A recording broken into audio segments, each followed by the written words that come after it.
क्या आपके मन में कभी ये ख्याल आता है कि आपकी मृत्यु या आपकी डेथ के बाद आपकी हार्ड अर्न मनी या आपकी संपत्ति का क्या होगा? नमस्कार, मेरा नाम है गगन चावला। मैं बीएनजी लॉ एसोसिएट्स का फाउंडर हूँ।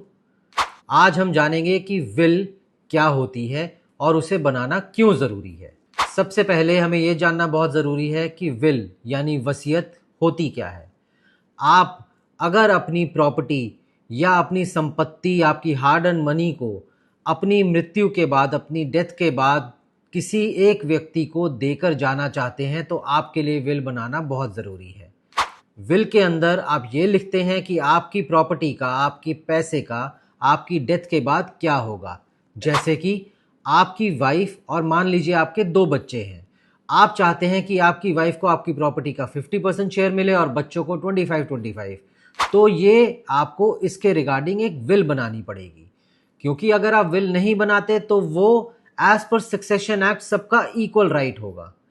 अगर आप अपनी विल बनाते हैं तो वो आपके जितने भी सक्सेशन लॉज हैं उनको ओवरराइड करती है, यानी विल के हिसाब से ही आपकी प्रॉपर्टी का डिवीजन होगा। अगर आप विल बनाते हैं तो आपके मरने के बाद आपके सारे लीगल हायर्स को ये पता लग जाता है कि आपने उनको क्या शेयर दिया है और किस तरीके से दिया है, जो कि कोर्ट में एक वैलिड डॉक्यूमेंट है, जिसकी वजह से अगर कोई भी एक लीगल हायर उस प्रॉपर्टी को डिस्पोज ऑफ नहीं करना चाहता तो दूसरा व्यक्ति उस प्रॉपर्टी को अपने नाम पे ट्रांसफर करा सकता है। अगर आप विल बनाते हैं तो आपके मरने के बाद आपके सारे लीगल हायर्स को ये पता लग जाता है कि आपने उनको क्या शेयर दिया है और किस तरीके से दिया है, जो कि कोर्ट में एक वैलिड डॉक्यूमेंट है, जिसकी वजह से अगर कोई भी एक लीगल हायर उस प्रॉपर्टी को डिस्पोज ऑफ नहीं करना चाहता तो दूसरा व्यक्ति उस प्रॉपर्टी को अपने नाम पे ट्रांसफर करा सकता है। अब सवाल ये आता है कि आप किस प्रॉपर्टी के रिगार्डिंग विल बना सकते हैं।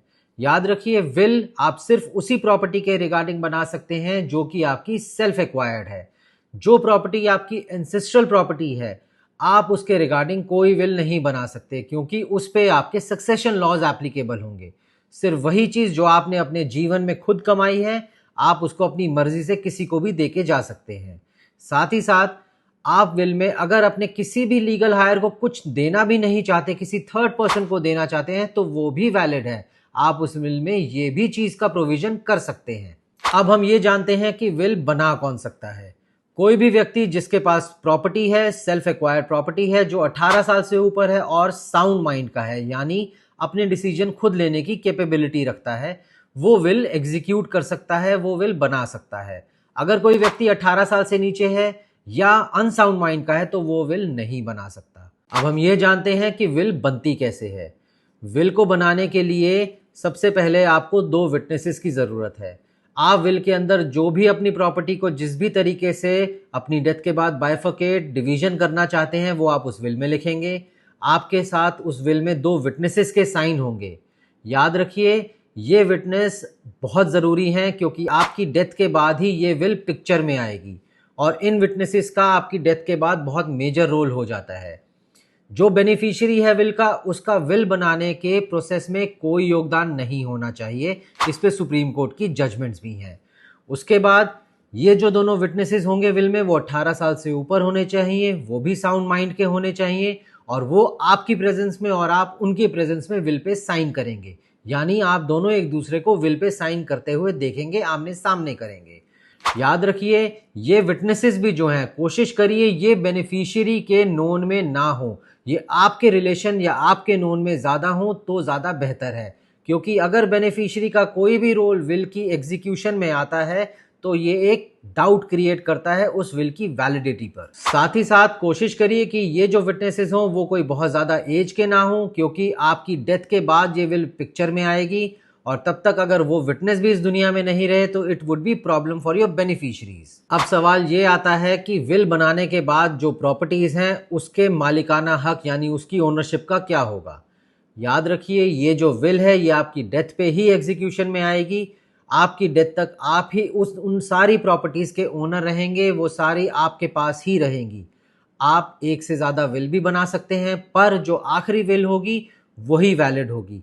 और कोशिश करिए जब भी आप विल बनाएं तो अगर आप पुरानी विल के बाद नई विल बनाते हैं तो नई विल में उस पुरानी विल का ज़रूर जिक्र करें और ये ज़रूर लिखें कि ये वाली मेरी आखिरी विल है और मैं पुरानी वाली विल को नल एंड वॉइड डिक्लेयर करता हूँ।